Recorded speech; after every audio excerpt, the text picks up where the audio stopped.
पाटन तिवारी।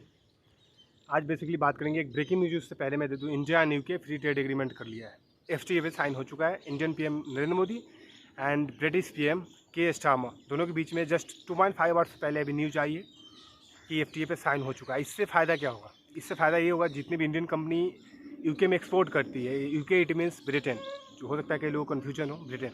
तो इससे जो वहाँ पे इनका कारोबार है, इनसे डायरेक्ट पेइंग दो टैक्सेज होगा, आई थिंक बहुत कम हो जाता है, लाइक ना समझो कि नहीं लगता है। इससे उनको प्रॉफिट्स होंगे। अब ये एनालिसिस तुम पे छोड़ता हूँ कि जाके ढूंढो कि यूके में कौन कौन सी कंपनी, इंडियन कंपनी एक्सपोर्ट करती है।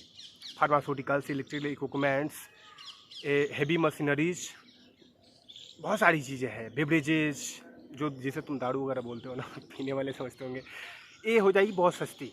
क्योंकि यूके की बहुत सारी ऐसी कंपनी है जो अच्छी दारू बनाती है और महंगी, इंडिया में बहुत महंगी बिकती थी पहले, बिकॉज उस पर टैरिफ 150% टू 300% तक बेवरेज पे टैक्सेस थे। अब वो जैसे ही कम होंगे, उन कंपनीज को जो इंडिया में सेलिंग करती है उनको प्रॉफिट्स होंगे, देन अच्छे रिजल्ट्स मिलेंगे। अब ये एनालिसिस तुम पे छोड़ता हूँ, जाओ गूगल पे सर्च करो, डाटा निकालो, बिकॉज डाटा तुम इतना तो कर ही सकते हो ना। आते हैं इंडियन स्टॉक मार्केट का क्या सीन रहा। उससे भी पहले एक और ब्रेकिंग न्यूज़ तो थी, कंबोडिया और थाईलैंड के बॉर्डर पे हेवी मिलिट्रीराइज जोन हो चुका है। Heavy rockets launcher and fighter jet से बम्बार्डमेंट होता है, हेवी बम्बार्डमेंट हो रहा है। जस्ट तुम्हारे पीछे ही पड़ता है थाईलैंड और ये मलेशिया और कंबोडिया। तो ठीक है, ये भी कोई अच्छा तो नहीं है, बट इससे ज़्यादा इम्पैक्ट फिर वर्ल्ड मार्केट पे पड़ता नहीं, बिकॉज ये बहुत छोटी कंट्रीज है। तो इससे वो इम्पैक्ट जैसा इंडिया पाकिस्तान, इंडिया चाइना के साथ पड़ता है, वैसा उसके साथ नहीं पड़ता है। तो इससे जो इम्पैक्टफुल होना चाहिए वो वैसा बहुत कम होगा। तो ठीक है, आते हैं इंडियन स्टॉक मार्केट पे। दो ब्रेकिंग न्यूज़ हो गई एक के बदले। आज निफ्टी की ऑप्शन 24 जुलाई थी, तो वीकली एक्सपायरी था। अच्छा, तुम्हें जो ऑप्शन सेलिंग में प्रीमियम होगा डीके इसलिए नहीं मिला, बिकॉज जो इंडिया विक्स था 10.22 था। इंडिया विक्स से होता क्या है, इंडिया विक्स से मोमेंटम डिसाइड होता है and premium gaining and loss कितना होगा, उसका एक मिनिमम एवरेज इंडेक्स होता है, उसे हम इंडिया विक्स बोलते हैं। ओके, तो इंडिया विक्स इतना लो होने की वजह से ये मैं समझ रहा था कि अगर 13 के आसपास जाए तो option selling and option buying दोनों में अच्छे पैसे बनते हैं, बिकॉज पैसा जल्दी गिरेगा भी और जल्दी बढ़ेगा भी। बट ऐसा कुछ हुआ नहीं, इंडिया विक्स इतना नीचे गिर गया, क्या ही प्रीमियम घटेगा। बट ठीक है, देखे तो कॉल में 52 पॉइंट्स मिले हैं एंड पुट में 32 पॉइंट्स गेंस मिले हैं, तो कुल मिला के 20 to 18 पॉइंट मिले हैं निफ्टी ऑप्शन एक्सपायरी पे। ठीक है यार, इतना भी काफ़ी है। हो सकता है किसी वीक ना बने, अगली वीक में अच्छा बने। स्टॉक ऑप्शन सीलिंग में देखें तो इसमें भी सिर्फ 5 पॉइंट्स बने हैं, Adani enterprises and hero MotoCorp.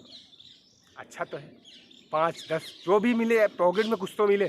सबसे इम्पोर्टेंट है आया क्या, एंड ऑफ द डे आया क्या।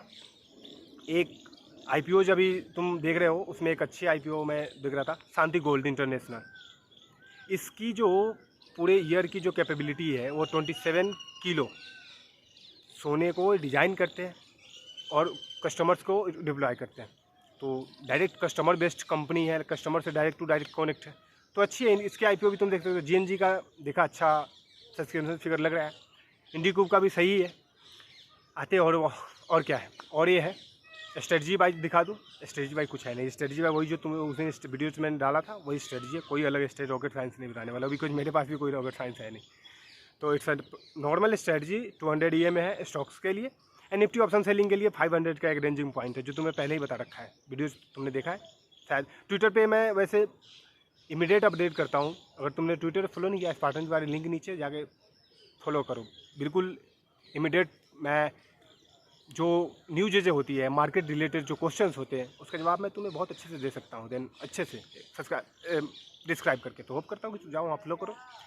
अगर तुमने यूट्यूब पे मुझे सब्सक्राइब नहीं करा तो सब्सक्राइब कर लो। तुम्हें मैं जो मैं तुम्हें बता रहा हूँ, ये मैं एक्सपीरियंस बता रहा हूँ। तुम मेरे को कोई पैसे नहीं दे रहे हो ना, मैं तुमसे पैसे लेने की कोशिश कर रहा हूँ। जो मेरा एक्सपीरियंस है लास्ट 2 ईयर्स, वो मैं तुम्हें देने की कोशिश करता हूँ, जितनी मेरी समझ है। ओके, अब आते हैं कल के लिए। क्या बिटकॉइन में कल बोला था पॉइंट्स फॉलिंग करेगा 3000 पॉइंट्स, देखा क्या हाल है। गोल्ड में मैं बुलिश तब भी नहीं था, अभी भी नहीं हूँ। गोल्ड में वहाँ से 2.5% का फॉल आया। कल भी मैंने बोला था कि गोल्ड में 2% का फॉल आ सकता है, 2.5% का आ गया, तो अच्छी बात है ना। अगर आपके एक्सपेक्टेशन से अगर ज़्यादा वो चीज़ें बेहतर होती है तो आपको लगता है ना, you like feel like God, but ऐसा कुछ भी नहीं है। आप एक एक्सपेक्ट करते हो, बिकॉज गोल्ड का सीन ऐसा है कि गोल्ड में एक बस ऐसे ही बढ़ गया। गोल्ड का इतना बढ़ने का कोई सीन था नहीं, $3500 $3600 इसका कोई सीन नहीं बनता है। गोल्ड का अभी जो एक्सपेक्टेड प्राइस वैल्यू मैं देख रहा हूँ वो 26 से लेकर $2700 देख रहा हूँ। कई लोग बोलेंगे इतना कम क्यों, बिकॉज इतना ही उसकी एक्चुअल वैल्यू है। तुम्हें इसलिए समझ में नहीं आता बिकॉज तुम घिरे हुए हो। Lot of thing, lot of problems and lot of consumption, अलग अलग चीज़ें पढ़ते हो, जाके एक्चुअली एनालिसिस करो बिटकॉइन एंड गोल्ड की।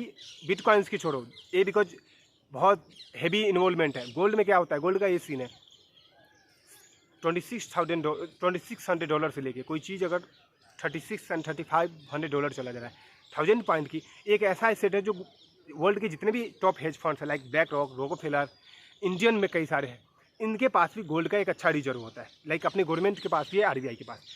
तो इतना gain with in A days, ये कोई ज़्यादा दिनों में नहीं हुआ है, बहुत कम दिनों में हुआ है। इसका कोई मतलब सेंस ऑफ ह्यूमर नहीं बनता है, या तो वो बेवकूफ़ है या फिर कोई ऐसा है जो चला रहा है भाई चल चल चल चल, एक बार फॉल करेगा then every money is lose and then हाँ व्हाट द फक, ऐसा ही होगा तुम्हारे साथ, ठीक है।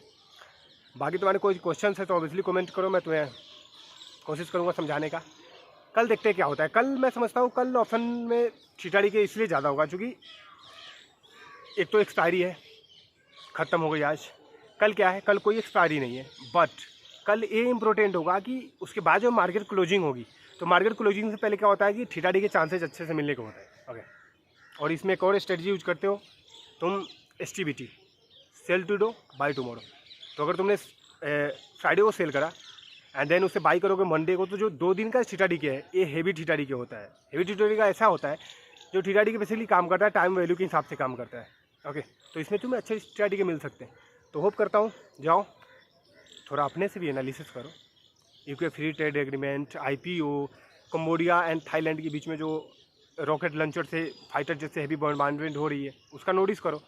इंडियन मार्केट में कल क्या हो सकता है इसके बारे में नोटिस करो, क्योंकि जोड़ी नहीं है कुछ चीज़ें तुम्हें भी खुद से भी देखनी चाहिए कि मैं ऐसा क्या देख सकता हूँ, ऐसा क्या मैं एक्सपीरियंस किया हूँ मार्केट से अब तक जो मैं लोगों को बताऊँ। देन किसी को मत बताओ, अपने लिए तो एटलीस्ट करो ना। आई होप कि तुम ऑप्शन सेलिंग कर रहे होगे मेरी वीडियोज़ देख के। ओके, ऑप्शन बाइंग अभी तुम बंद कर दिए होगे। Thank you so much.